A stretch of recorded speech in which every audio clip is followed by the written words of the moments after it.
And what I'm going to do is a kind of a quick guided tour of some of the things that interest me, in the hopes that they'll interest you. Maybe I can ask you just a couple of questions to be sure who I'm talking to here. So how many people here are architects? How many people here are urban planners? How many people here are interior designers? Okay, anybody here from the public health or the health world at all? Okay, good. And just out of interest, how many people are Canadian? And how many Americans? Not a lot of Cascadia here. We're only a bit of it. Okay, so I'm going to talk about these 6 things. And they're things that have interested me over the years. Starting with this first point, that the built environment is our natural habitat. And it's something I do when I talk with normal habitat, I should say, not exactly natural. But I talk about this with my students a lot. Because I think we forget that in North America today, we are 80% urbanized and we spend 90% of our time indoors. And that the remaining 10%, we spend half of it in vehicles. So we actually only spend, on average, in North America, about an hour a day outdoors, about 5% of our time. So when we talk about the built environment, it is, to all intents and purposes, the, if you like, natural, quote-unquote, habitat of North Americans today. So it's a hugely important factor in determining our health, and I'll talk a bit about determinants of health in this. But of course, the other point to remind ourselves of is that we do actually live 100% of the time within natural environments, and are subject to global environmental changes. And in fact, one of my other hats is that I'm currently chairing a major work group project for the Canadian Public Health Association to produce a major report on the ecological determinants of health. We in public health have spent a lot of time concerned about the social determinants, but have been neglecting the ecological determinants. So we're now trying to rebalance that, because of course the two also interact. And that's another aspect of what in health promotion we call settings, which are places or nodes like homes and schools and workplaces and hospitals and communities and neighborhoods and cities. And they are, in all of those places, part of what makes them really interesting is that they are kind of a node in our life where the physical and the social come together. So that often they're a physical place, but they're also a social space. And it's that interaction that is really important.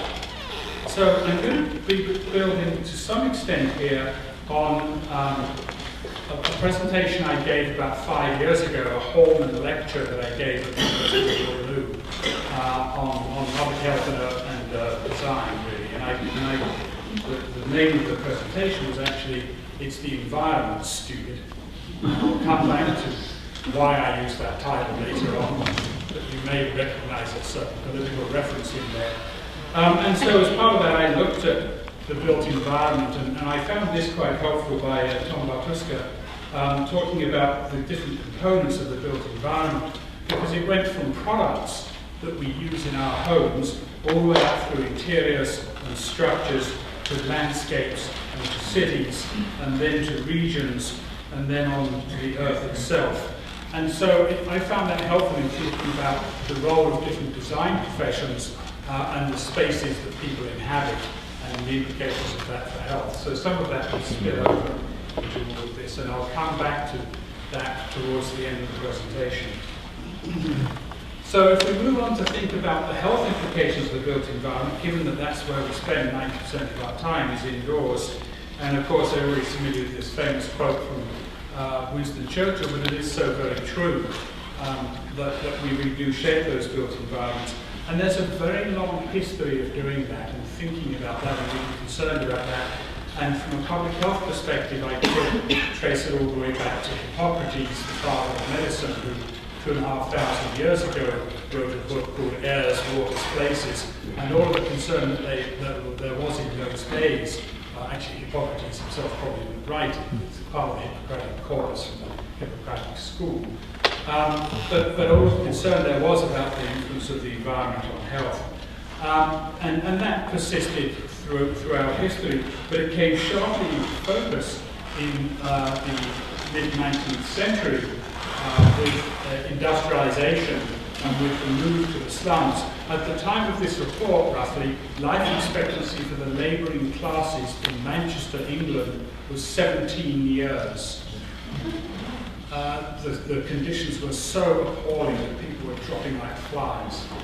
And so that led to, among other things, the creation of a commission called the Commission on Health in Towns, or Health of Towns, which reported in 1843. It was chaired by Edwin Chadwick, who was sort of the father of public health in our modern terms of public health. And it led in 1844 to a Health of Towns Association that was established in Britain, and helped to influence the passage of the Public Health Act of 1848, which was the first public health act of its kind in the world. So a concern about health and towns was very evident in mid-19th century England. And there's a lot more to that history, but I don't have time to go into it now. But one of my favourite people, one of my heroes actually from back in those days. How many people here have ever heard of Hygeia, the City of Health? Okay, one or two of you. So Benjamin Ward Richardson was in his own words, a disciple of Edwin Chadwick. He was a great Victorian public health leader of his day. The masthead of his journal, which was called the Sanitarium, was that a nation's health is a nation's wealth, which is something, incidentally, we seem to have rather forgotten about in recent years. And so, to celebrate the passage of the second and what was called the Great Public Health Act of 1875, he went and spoke at the Social Science Association in Brighton, England, and he gave a presentation. You can find this if you Google it. It's available through Google Books, and a few libraries in Canada have the original copies of it. Hygeia, the City of Health, in which he described what a healthy city is. I don't have time to go through all of the elements of it, but I will say that some of the things that he described, 150 years ago almost now, 140 years ago, we're still struggling to achieve. And it's really an interesting read. So I recommend taking a look at it, but you can see that he believed that we could make towns a lot healthier by applying the scientific knowledge and perfection of sanitary results. And that was in the days when infectious disease was the real killer of people. And then here in Canada, how many people here have heard of the Conservation Commission, Commission on Conservation? An important part of your history, actually, in urban planning. And I'm grateful to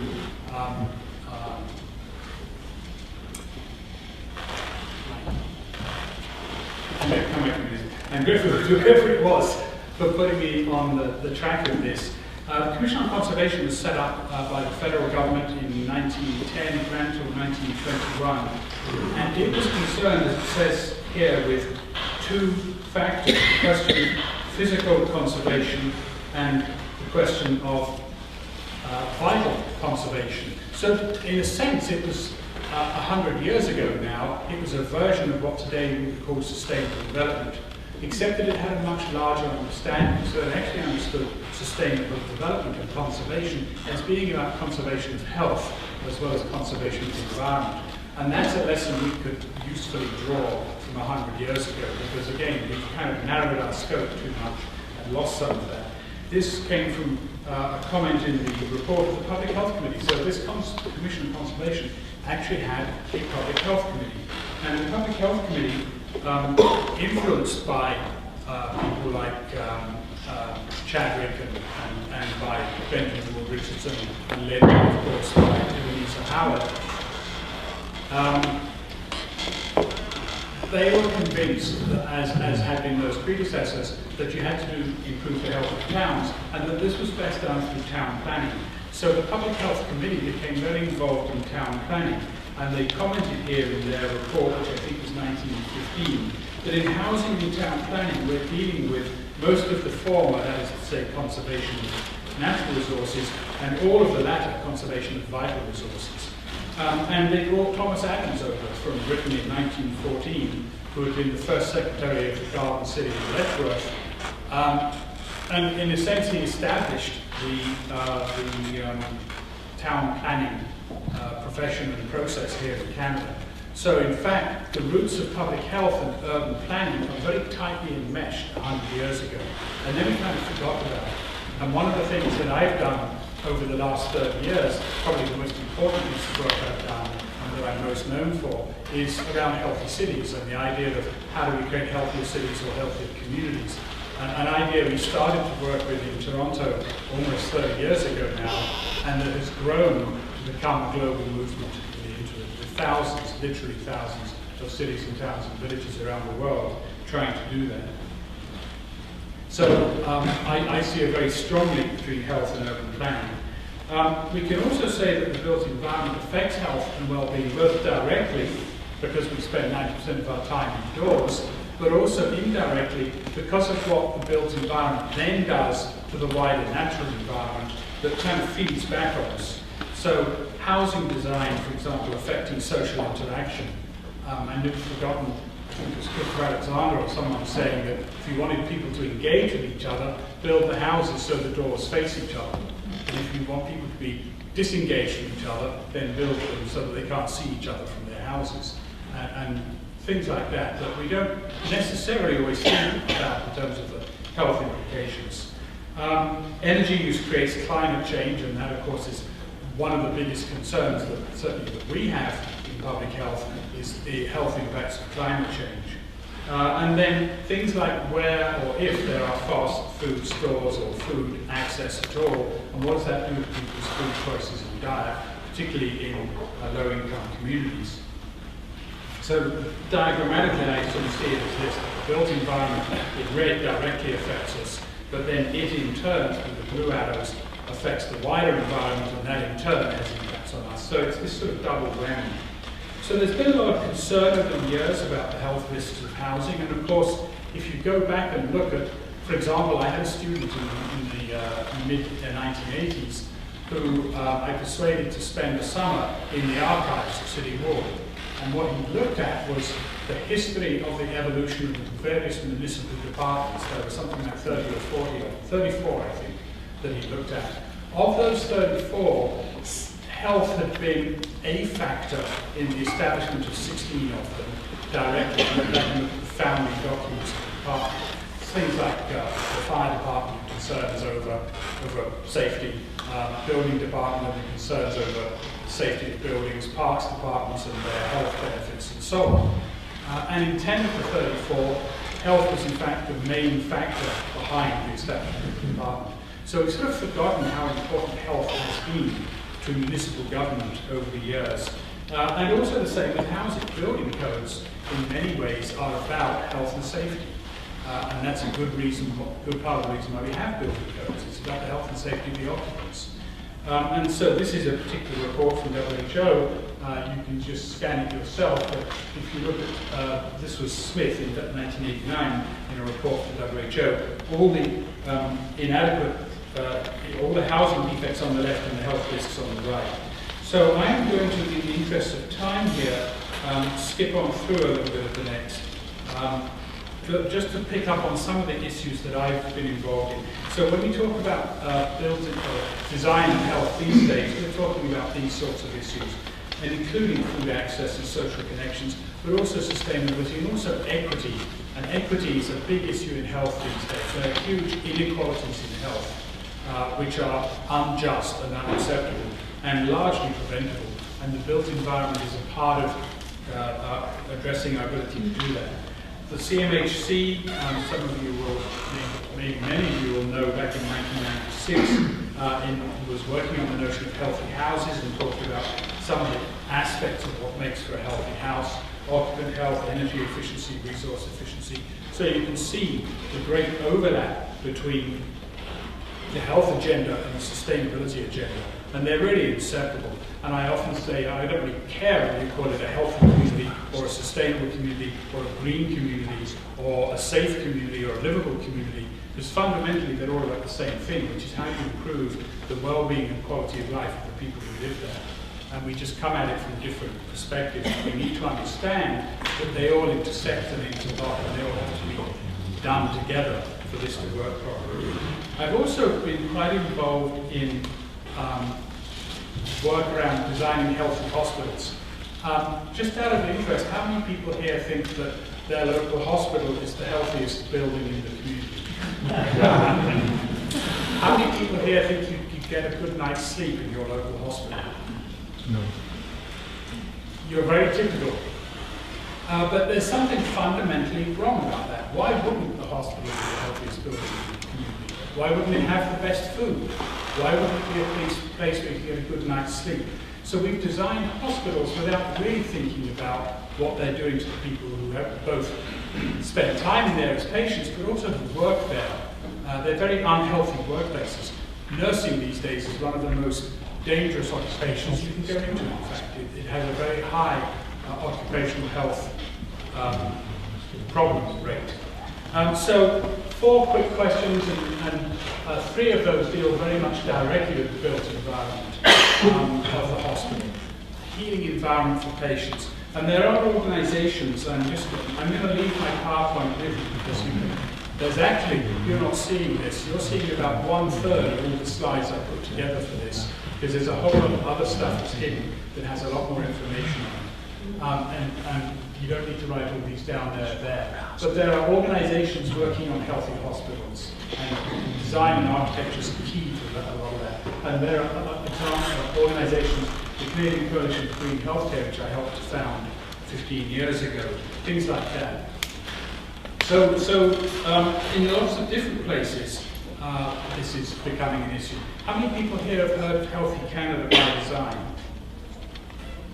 Okay, you might want to look at it. It's a partnership with national health, planning and transportation organizations and regional and local health authorities and NGOs. And it's been going for a few years now. It's funded, interestingly enough, through the Canadian Campaign Against Cancer, Canadian Partnership Against Cancer. Phase 1, which ran from 2009 to 2012, had these organizations involved. You'll see the Canadian Institute of Planners as a partner. The Heart and Stroke Foundation was sort of the lead partner. The Urban Public Health Network, shades of the Health and Towns Association of 1894, and 6 health authorities. They're now into phase 2, and if you want to know more about what they're doing, you'll have to go to the website. But if you Google Health in Canada by Design, you can find out the work they're doing. But they're looking at how does urban planning affect health, and how can we change the practice of urban planning and the design of our towns and cities. But then the other problem we face, as I've touched on already, is built environments that are not distributed equally or experienced equally. And so we have a lot of inequalities in health, some of which come from social inequality, but some of which can be traced back to poor quality built environments. And not surprisingly, it means that people in low-income communities or disadvantaged communities of various sorts, First Nations communities, all sorts of communities, not to mention in urban slums and informal settlements where 1 billion people around the world reside, they have difficulty getting access to the basic determinants of health, such as clean air and water, or shelter even, adequate food, education and social services and so on. And Raymond Aron, who was a French philosopher about whom I know absolutely nothing except he said this, but I really like it, is reputedly said, when inequality becomes too great an idea, community becomes impossible. You can't be a community when you have a huge gulf between rich and poor and they never see or talk to each other. That's no longer a community. It's 2 communities. It's a part of it, it's a social part. And of course the poor live downwind, downstream. The reason why the east end of London is poor and the west end of London is rich is very easy to understand. The wind comes from the west and the river flows from the west. If you could afford it, even before we knew what microbes were, you knew you needed to live upwind and upstream to be healthy. And so upwind and upstream became more expensive because it was more desirable. And downstream became less expensive because it was less desirable.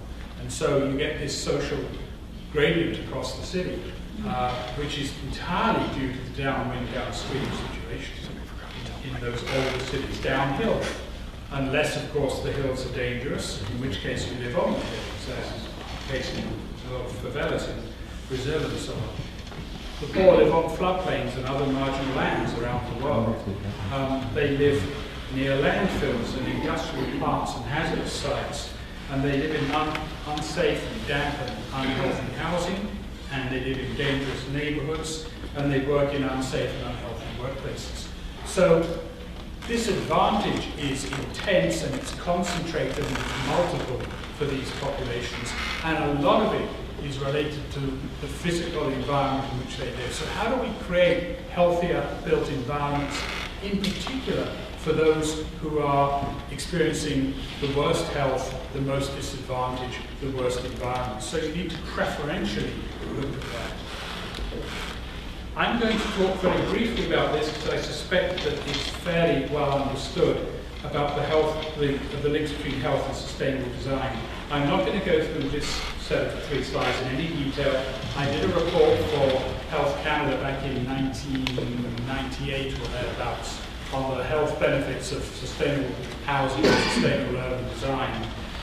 Just a few of the examples specifically related to energy conservation. Reduced occupational, environmental and community health problems related to the whole energy industry if we moved away from fossil fuels and into more conservation. Although they do have their own occupational environmental problems. Reduced emissions of principal air pollutants, and of course reduced emissions of carbon dioxide. All of those are health benefits, co-benefits if you like, of conservation and sustainability. Reduced road vehicle accidents if we move away from a car-centric development. And so there's all sorts of benefits from that. Also increased physical exercise. Sometimes you actually have to run for the bus. That's good, we like that. Encourage it. There is the danger that we saw with sealed building syndrome back in the 70s of worsening of indoor air pollution. And then there's a relatively unexplored area to this point, and that is what are the mental and social well-being implications of the way we design and build our environments, and what are the mental and social well-being benefits of more sustainable communities. And we talk about the fact that you do more locally. For example, if you commute an hour each way every day, in 1 month you're spending a full working week commuting. You're spending 40 hours commuting. Well, that 40 hours is 40 hours that you're not at home, you're not in the community, it's lost family time, it's lost community time, we won't even mention the stresses that you're under. All of that is bad for our mental and social well-being. So less commuting should, in theory, be better for our health. There are several resources around here, and they're from around here actually. Howie Frumkin here is now the Dean of the School of Public Health at the University of Washington. Larry Frank is a researcher. How many people here know of Larry Frank's work at UBC?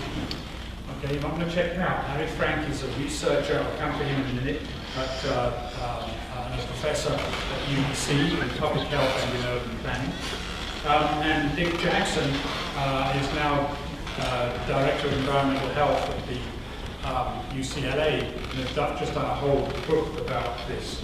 They wrote a book called Urban Sprawl and Public Health. I just put up the chapter headings to show that they're concerned about some of those things I'm talking about: mental health, social well-being, social capital, what they call health concerns for special populations, which really means about health inequalities and who suffers from them. So these are some of the health consequences of urban sprawl, and they were trying to combat them. And then this is what they had to say about smart growth, which they were looking at specifically as part of this. It's like a medicine that treats a multitude of diseases. In the medical world, such an intervention would be miraculous. So what they're saying is, and this is a really important point to understand from the world I come from, I have understood and worked to help others understand for 35 or more years now that the healthcare system is really not that important for our health. It's really important when you're ill and sick and need some care, but the healthcare system doesn't do much to actually improve our health. And the things that improve our health lie almost entirely outside of the healthcare sector. And various estimates have suggested 10-20% of preventable mortality can be attributed, or gains in that can be attributed to the healthcare system. The rest is due to other things. And what you folks do has a really important impact on the health of the population. And that's why I'm happy to come and talk with you. So, smart growth is a miracle drug. That's an interesting way to think about it and about the work you do. Larry Frank, as I said, he studies the effects of neighborhood walkability on travel patterns, so the walkability index work that's been going on in Vancouver, that's Larry's work, and that's where you'll find him. And again, you'll have the PowerPoint, you can look it all up. And then Dick Jackson that I mentioned. Anybody seen this TV series out of the US? Dick Jackson's series on designing healthy communities. So he's done a PBS series, 4 programs, really quite good, and a book that goes with it. So let me move on to another of my preoccupations, and that is the connection to nature. I'm on the board of the Child and Nature Alliance, which came out of Richard Louve's book, Last Child in the Woods. How many people have read that book? Okay. Richard Louve is the person who invented the term nature deficit disorder, which is, you won't find it in the medical dictionaries, but it's actually a really neat title. So we're very concerned about the health impacts of the lack of connection we have with nature. Anybody here ever heard of the Landscape and Human Health Laboratory? Anybody here who's a landscape architect? Landscape architects in here. Okay, this is Francis Wing-Kuo, who is director of the Landscape and Human Health Laboratory at the University of Illinois. And you can see that their work is about the relationship between greenery, what she calls vitamin G. So vitamin G and health, that's her area of work. We had her up here in Vancouver about 2 years ago now, at a conference called Healthy by Nature. Anybody here attend Healthy by Nature? Okay, you can go to the website and all of the presentations and PowerPoints are there. But what we were looking at was this, and what her work does, for one thing, she talks a lot about habitat selection theory and the fact that we seem to like habitats that remind us of the savanna 200,000 years ago where we evolved, which is kind of interesting in itself. But what she's done is to look at unfit habitats. And here's a typical example of what she looks at. The top left up here, that apartment block and that apartment block, and these in South Chicago, are the same physical structure, but one happens to have a lot of trees and greenery, and the other doesn't. And you can say the same thing to some extent here. This one very green, this one's somewhat, but not as much. And so what she does is study people who live in one or other of those and compare them, because the only real difference between them is the amount of greenery they have. Otherwise, they're the same buildings, full of the same people, who end up in one or other quite randomly because you take the first apartment that's available to you. Here's another example of the sort of environments. Again, the same buildings, but different environments. And what she has looked at is what health impacts. She's looked at a whole bunch of things. So go to her website and you can find all this. It's fascinating work. The public health impacts of having greenery designed into your environment. And don't forget, we're talking here about disadvantaged populations. So there's really an almost, I would say, ethical duty on us to make sure that these disadvantaged populations have more access to greenery and more access to parks and more access to all of that than better off communities. Because better off communities will buy it, acquire it, they preferentially get it anyway right now. So we really need to reverse the priorities, because the health impacts you're seeing are quite significant. And you can go and look at different rates of ADHD, different rates of crime and violence, different rates of domestic strife, different rates of school performance among girls, and so on, all correlated to vitamin G. Very interesting.